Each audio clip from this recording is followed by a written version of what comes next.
स्वागत करता है और आपसे अनुरोध है कि प्लीज़ अपने मोबाइल फ़ोन स्विच ऑफ कर दीजिए या अपने साइलेंट मोड पे डाल दीजिए। और हम अपनी प्रस्तुति आरंभ करने जा रहे हैं जो कि वॉइस एंड स्पीच का एक डेमोन्स्ट्रेशन है जो 1 महीने की क्लास आरंभ हुई थी, उसी का ये डेमोन्स्ट्रेशन। धन्यवाद।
जब गोपाल ने रूनी सूरत बनाकर अपने पिता से कहा था, पिताजी मेरा भी आम खाने को जी चाहता है, तो थानेदार साहब ने आम की गुठली चूस कर मोरी में फेंकते हुए कहा था कि गोपू ये आम तेरे लिए बहुत गर्म था बेटे, हाँ थोड़े फुंसी चाहता है तो बेशक खा ले, मगर मैं कहूंगा 2-3 बारिशें और हो लेने दे, उसके बाद ठाक से आम खाइयो। मैं तेरी माँ से कह दूंगा वो तेरे लिए मीठी लस्सी बना देगी। यार ये 2-3 दिन से मेरी पीठ में दर्द हो रहा है, आगे जरा थोड़ी पीठ तो मल दे यार। जैसे ही गोपाल ने पिता की रुकावट वाली बात सुनी, आगे पिता की पीठ मलने लगा और आम की मिठास ने जो उसके मुंह में रस भर दिया था उसे देर तक निगलता रहा। और इसके दूसरे रोज उसने आम खाए और चौथे रोज उसकी जांघ पर फोड़ा निकल आया और पिता की बात एकदम सच्ची साबित हुई। मगर गोपाल ये बात घर पे किसी से कहता तो जाहिर है खूब पिटता, इसीलिए वो खामोश रहा और फोड़े के बढ़ाव को बढ़ने की तदबीरें मन ही मन सोचता रहा। इसके दूसरे रोज जब थानेदार साहब घर पर आए तो उनके हाथ में एक लंबी सी बत्ती थी। गोपाल की मां को बुलाकर वो लंबी सी बत्ती उसके हाथ में देकर उन्होंने कहा कि ले आज तेरे लिए बड़े काम की चीज लाया हूं, बंबई का मशहूर मरहम है, 100 दवाइयों की एक दवा है, आजकल फोड़े फुंसी की बहार है, जरा सा बाहा उसके फोड़े पर लगा दोगी यूं आराम आ जाए।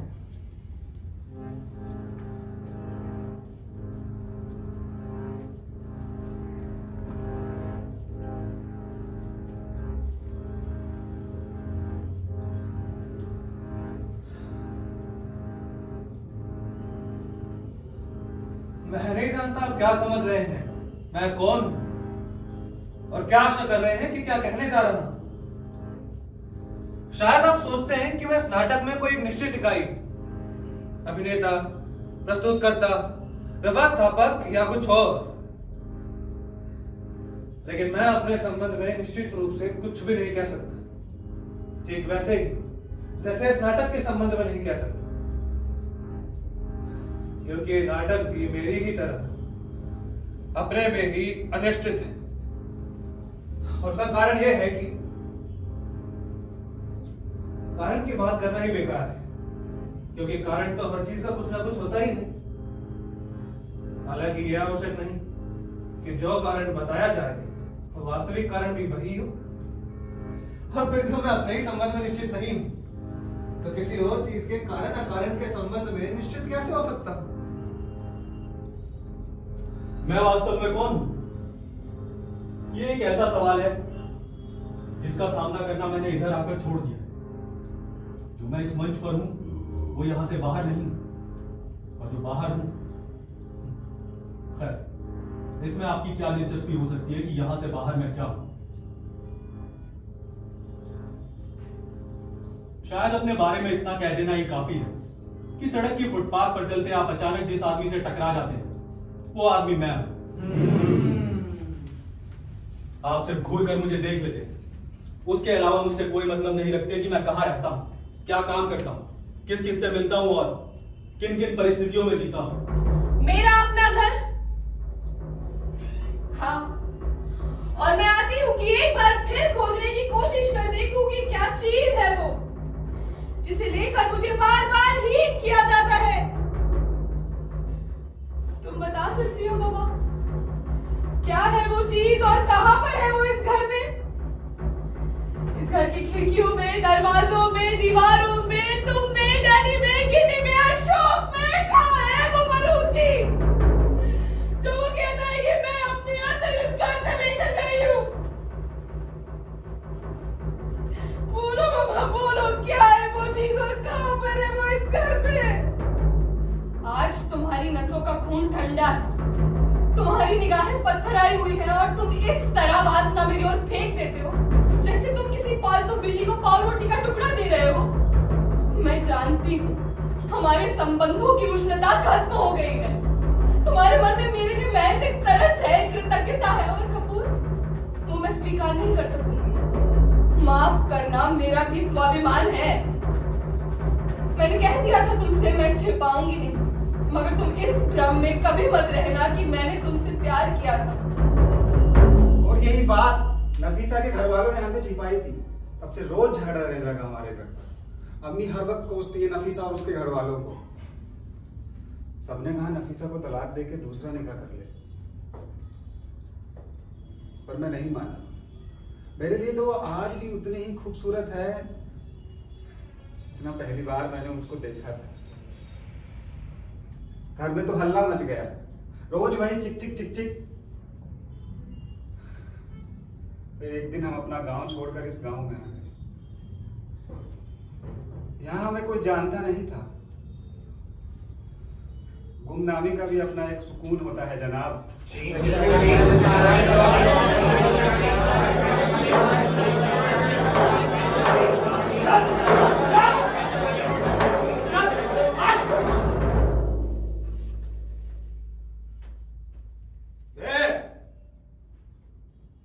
ठीक से देखता अपने घर को।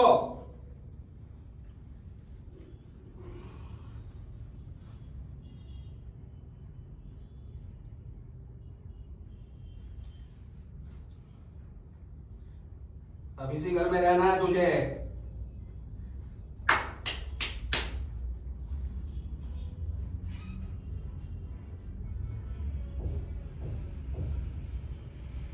बाद में चीं चपड़ मत करना।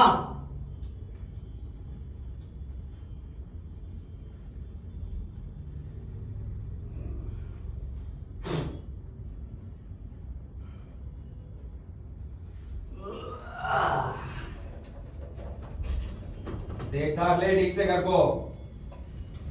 समझ में आए तो डालो पोटली नीचे, नहीं तो ऐसे ही निकल जा बाहर। ये कोई राजा का महल नहीं है। सखाराम बाइंडर का घर है। ऐसा मेरे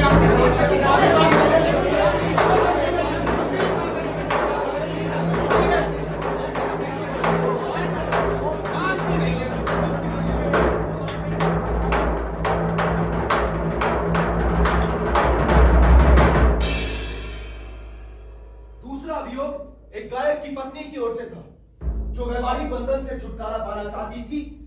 उसका कहना था कि उद्दालक की पत्नी से उसके पति का अनैतिक संबंध था। बाद में मालूम हुआ कि उद्दालक की सारी संपत्ति वास्तव में उसकी पत्नी की थी और वो उसी के संकेतों पर चलता था। नागेश और उद्दालक, आज इन पतियों के साथ मेरी पूरी सहानुभूति है। इन बेचारों के जीवन में ना जाने ऐसी कितनी रातें आई होंगी। न्यायाधीश ने अपने निर्णय में इन पतियों का नाम नहीं लिया था। कहा था कि ये महानुभाव संज्ञाएं नहीं है, ये विशेषण है। विशेषण जानते हो कौन सा?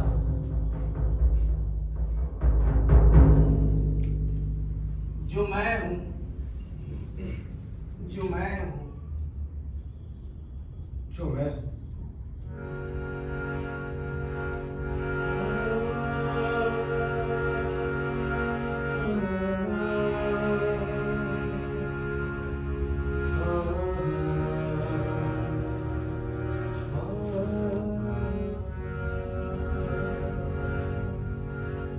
बेकार हुआ था मेरा नामकरण संस्कार, बेकार है मेरे नाम की राजमुद्रा, बेकार होते हैं मेरे हस्ताक्षर शिलालेखों पर, ताम्र पट्टों पर, राजादेशों पर। संज्ञा नहीं हूं मैं, विशेषण हूं, विशेषण।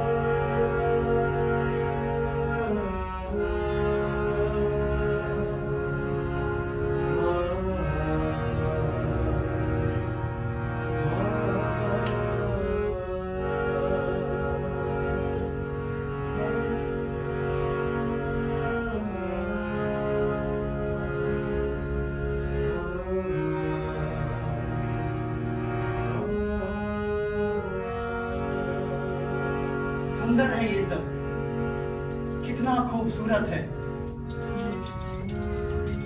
पर क्या करेंगे हम इतनी खूबसूरती का? मैं कभी कभी अपना सबसे खूबसूरत सपना याद करता हूं। मेरा सबसे खूबसूरत सपना भी कभी खूबसूरत नहीं था। मेरे भी सपने थोड़ी सी खुशी में बहुत सारे सुख चुगने जैसे हैं।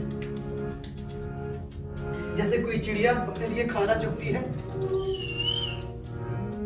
पर जब उसे एक पूरी रोटी मिलती है तो वो पूरी रोटी नहीं खाती, वो उस रोटी में से रोटी चुग रही होती है। बहुत बड़े आकाश में भी हम अपने हिस्से का आकाश चुग लेते हैं। देखने के लिए बड़ा खूबसूरत आसमान भी देख सकते हैं, पर जीने के लिए हम उतना ही आकाश जी पाएंगे जितने आकाश को हमने अपने घर की खिड़की से जीना सीखा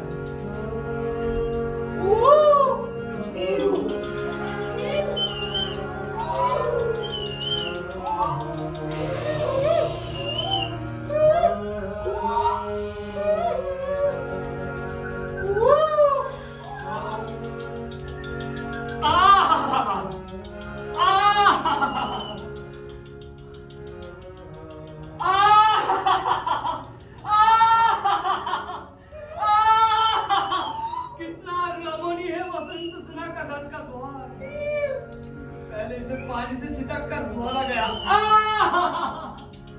और फिर हरा लेप किया गया है।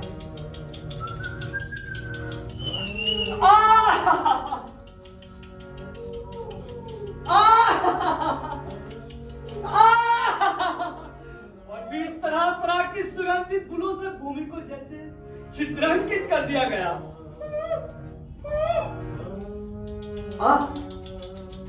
सिर ऐसे ऊंचा उठा जैसे उत्सुक होकर आकाश की शोभा देख रहा हूं।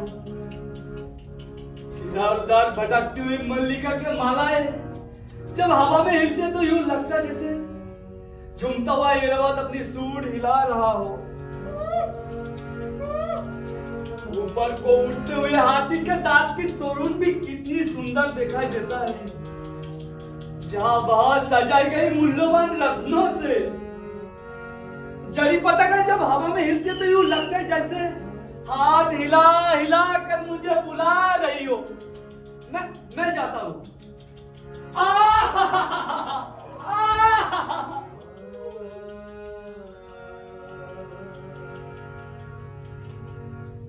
मैंने बहुत बार अपने संबंध में सोचा है मल्लिका, हर बार इस निष्कर्ष पर पहुंचा हूं कि अंबिका ठीक कहती थी। मैं यहां से क्यों नहीं जाना चाहता था, एक कारण ये भी था, मुझे अपने पर विश्वास नहीं था। मैं नहीं जानता था कि अभाव और भर्त्सना का जीवन व्यतीत करने के बाद प्रतिष्ठा और सम्मान के वातावरण में जाकर मैं कैसा अनुभव करूंगा। मन में कोई यह आशंका थी कि वो वातावरण मुझे छा लेगा और मेरे जीवन की दिशा बदल देगा, पर वो आशंका निराधार नहीं थी। तुम्हें जानकर बहुत आश्चर्य हुआ था कि मैं कश्मीर का शासन संभालने जा रहा हूं, और तुम्हें यह बहुत अस्वाभाविक भी लगा होगा, परंतु मुझे इसमें कुछ भी अस्वाभाविक प्रतीत नहीं होता। अभावपूर्ण जीवन की वही एक स्वाभाविक प्रतिक्रिया है, संभवतः उसमें कहीं उन सब से प्रतिशोध लेने की भावना भी थी जिन्होंने जब तक मेरी भर्त्सना की थी, मेरा उपवास उड़ाया था।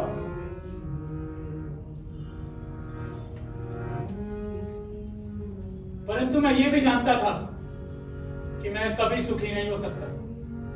मैंने बार बार अपने को विश्वास दिलाना चाहा कि कमी वातावरण में नहीं, मुझ में है। मैं अपने को बदल लूं तो सुखी हो सकता, परंतु ऐसा नहीं हुआ। ना तो मैं बदल सका, ना तो मैं सुखी हो सका।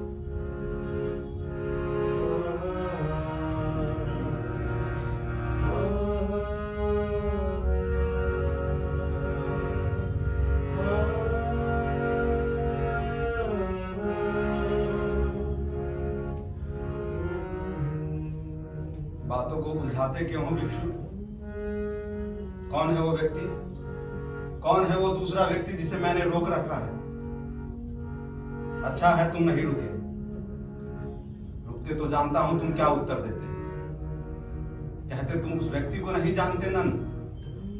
मुझे आश्चर्य है, परंतु तुम्हारी मुस्कुराती हुई आंखें कहती तुम्हें आश्चर्य नहीं।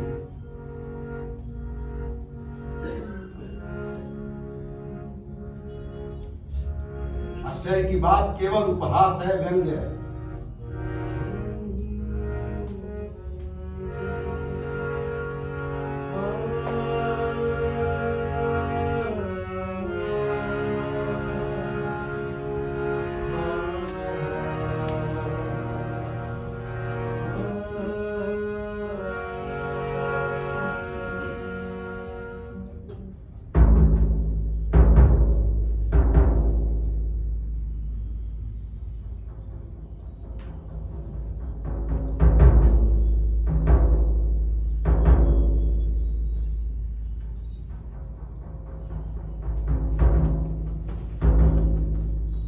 हमेशा से हमारी ख्वाहिश रही है कि हमारे सल्तनत में सबके साथ एक जैसा सलूक हो, खुशियां हो, शादमानी हो और हर शख्स को हक और इंसाफ हासिल हो। अपने रिया के अमन अमान ही नहीं बल्कि जिंदगी के हम ख्वाहिशमंद हैं। जिंदा दिली और खुशहाली से भरपूर जिंदगी।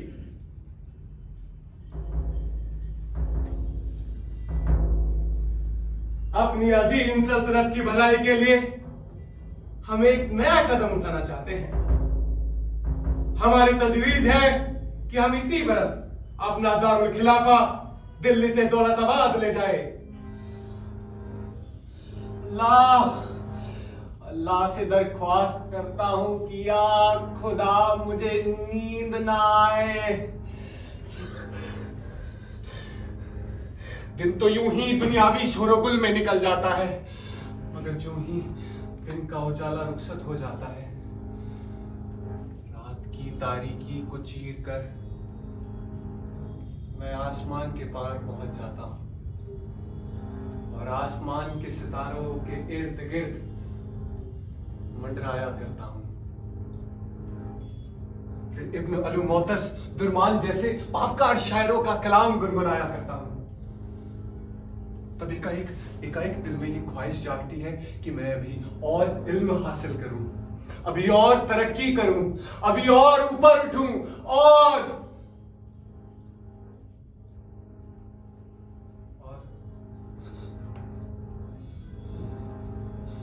फौरन मेरे तसव्वुर के सामने मेरी रियाया का साया मंडराने लगता है। मेरा जी फिर बेकरार होने लगता है।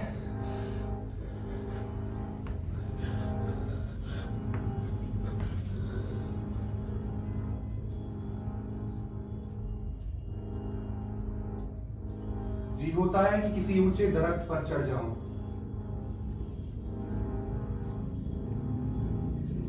और वहां से अपनी रियाया को आवाज दूं, चीख चीख कर उन्हें पुकारा करूं,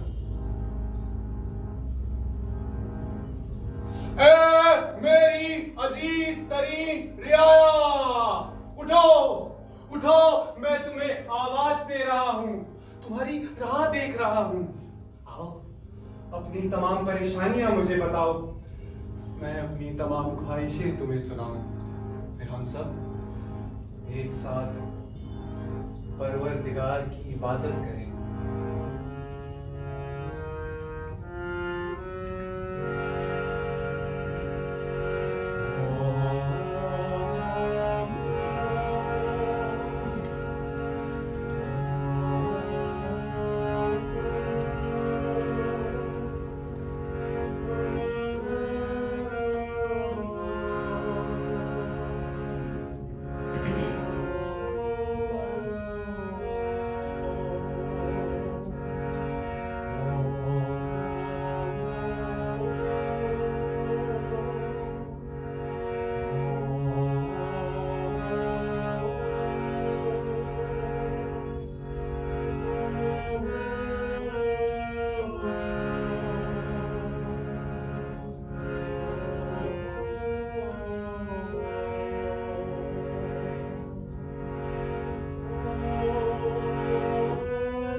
क्यों नहीं मेरा ये जड़ शहीद, ये माफ का दूषित पिंड गलकर पानी की तरह बह जाता? क्यों नहीं? ओ ईश्वर, क्यों तूने आत्महत्या के विरुद्ध प्राणी मात्र के लिए ऐसा कठोर नियम बना दिया?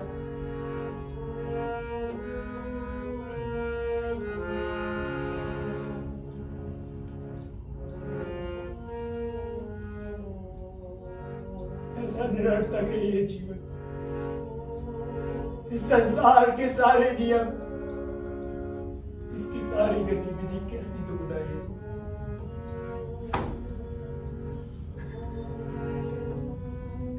कितना व्यर्थ है हे ईश्वर ये सब कुछ।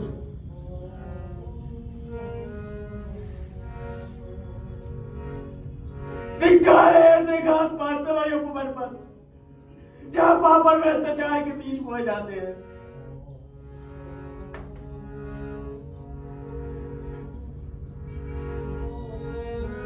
ओ!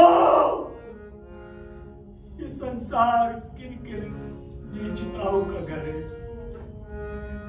इसकी ये स्थिति कैसी दुखदाई है।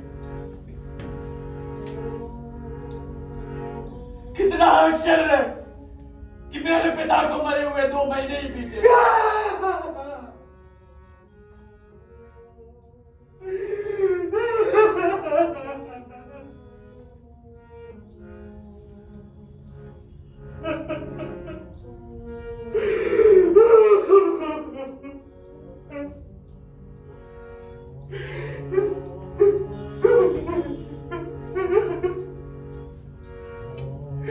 कुछ भी तो नहीं सूझ पड़ता।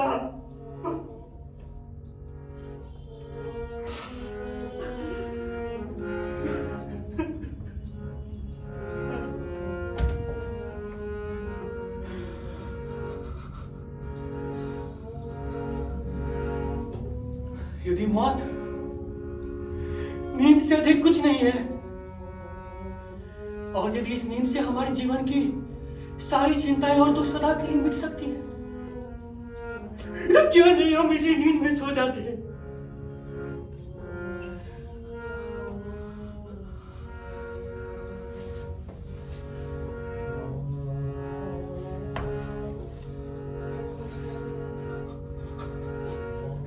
लेकिन यदि इस नींद में अनेक तरह के सपने आकर हमारी शांति को भंग करते हैं, फिर तो हमें अपने आप को इसके सम्मुख समर्पित करने में झिझकना चाहिए, क्योंकि पता नहीं वो सपने कैसे हो। इसी उलझन में पड़े हुए तो हम इस दूर पहाड़ के प्रहारों को सहते रहते हैं। अगर मनुष्य आत्महत्या कर सकता है तो क्यों वो जीवन की इस तपन को सहन करता है?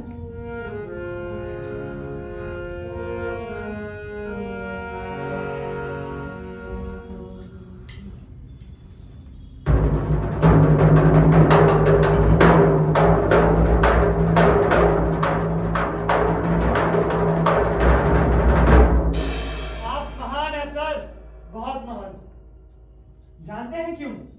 क्योंकि आपके नाम के आगे लगे हैं 3 जादू अक्षर, मैजिक लेटर्स IAS, किशोर चंद शर्मा कमीशन कल्चर। हर वक्त आपकी महानता के चर्चे। आप 40 के हुए तो पत्रिकाओं के विशेषांक, और आप 50 के हुए तो पत्रिकाओं में हाहाकार। आप महान है सर, बहुत महान। कौन है कोई दूसरा आपके अतिरिक्त जिसे इतनी चिंता लगी हो कलाकारों और संस्कृति की? लगा दिया अपने पुरस्कारों की बरसात और बना दिया है कलाकारों को कुत्ता, पालतू कुत्ता। पुचकारने पर भी दुम हिलाता कुत्ता, ठोकर खाने पर भी दुम हिलाता कुत्ता, मालिक का कुत्ता।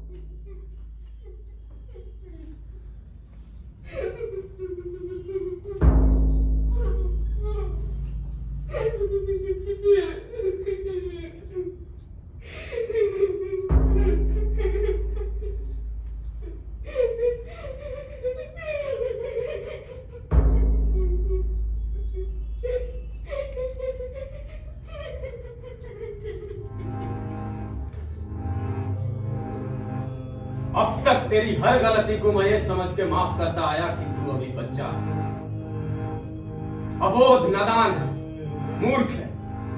लेकिन आज तूने ये साबित कर दिया कि तू अब बच्चा नहीं बल्कि एक कृतज्ञ, दुराचारी और दंभी मनुष्य है, जो सत्ता के मद में ये भी भूल गया कि उसे मनुष्य बनाया किसने। तूने मुझे नहीं जाना दुर्योधन, तूने कृष्ण को नहीं पहचाना।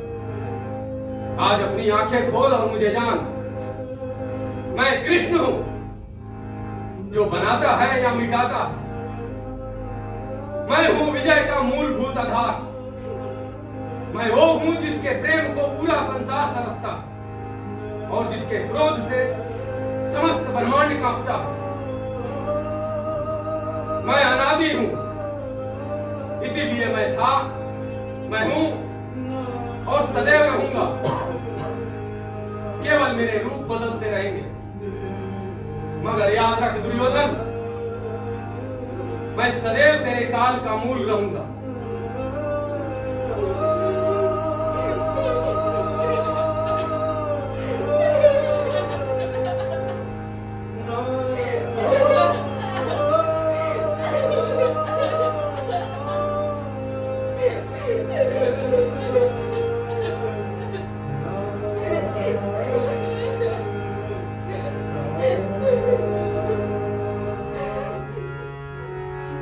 टुकड़े टुकड़े हो बिखर चुकी मर्यादा,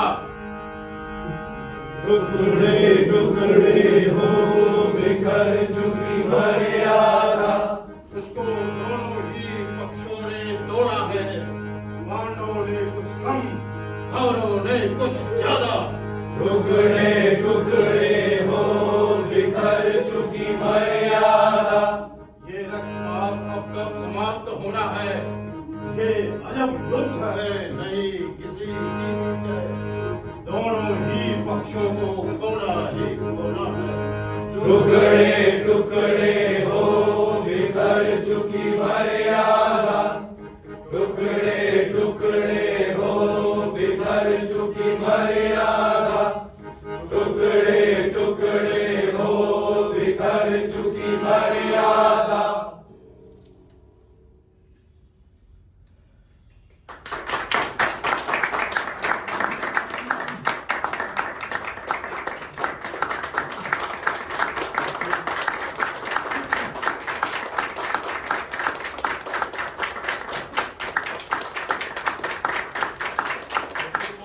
आप सभी का बहुत बहुत धन्यवाद। ये 1 महीने का वॉइस एंड स्पीच, प्लीज आप बैठिए।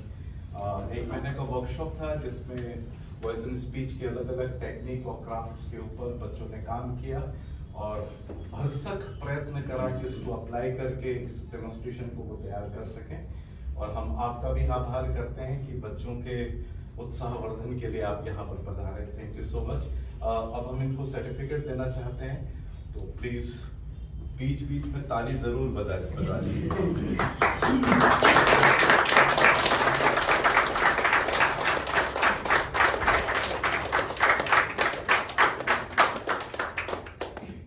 और कोई अगर फोटोग्राफ ले सकता है तो ले लीजिए। आपको उनका किसी कैमरा है तो दे दो, ये लोग खींच लेंगे और ताकि आपके पास भी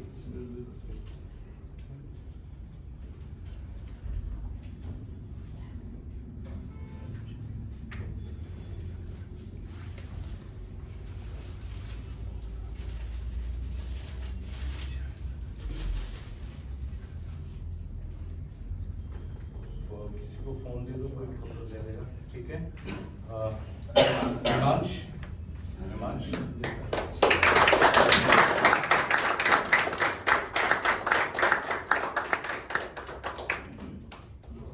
गौरव,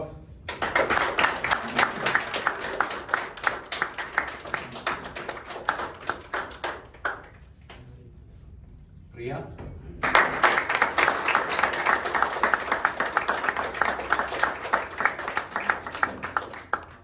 मानस,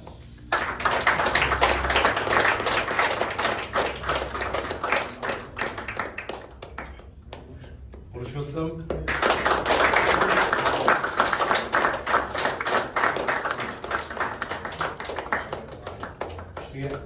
शेखर,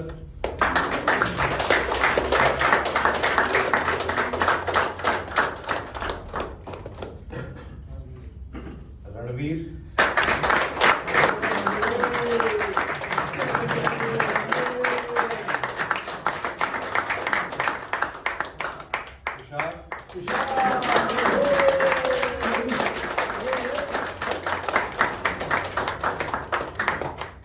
सौरभ,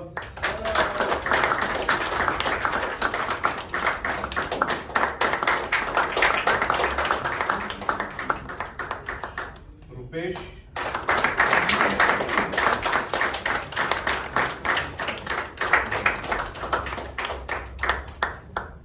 साहिल,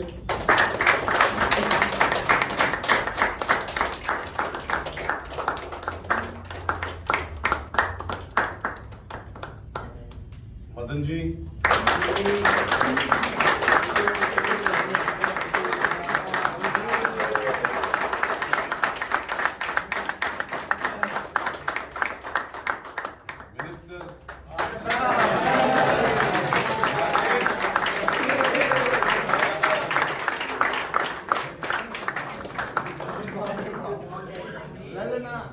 सत्यम,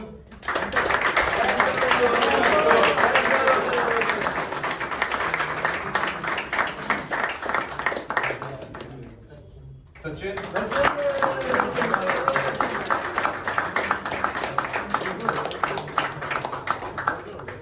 रोहित,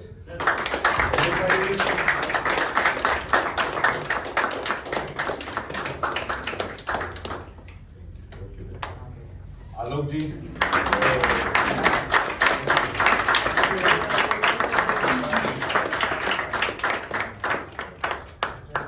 रंजीत,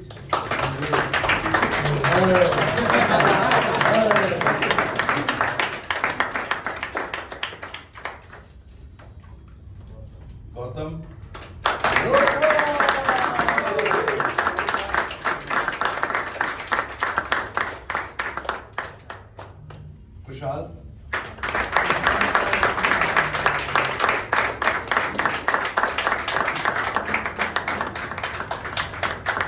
विशाल।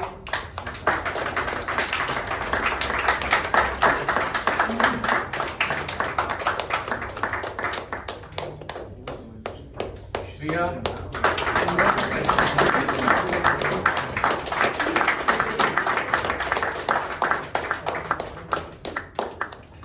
Thank you so much. और हमारी 3 मार्च से एक्टिंग की वर्कशॉप भी स्टार्ट हो रही है। अगर कोई ज्वाइन करना चाहता है आप उनको जरूर बता दीजिए ताकि वो ज्वाइन कर सके। Thank you so much. सबके सब हाले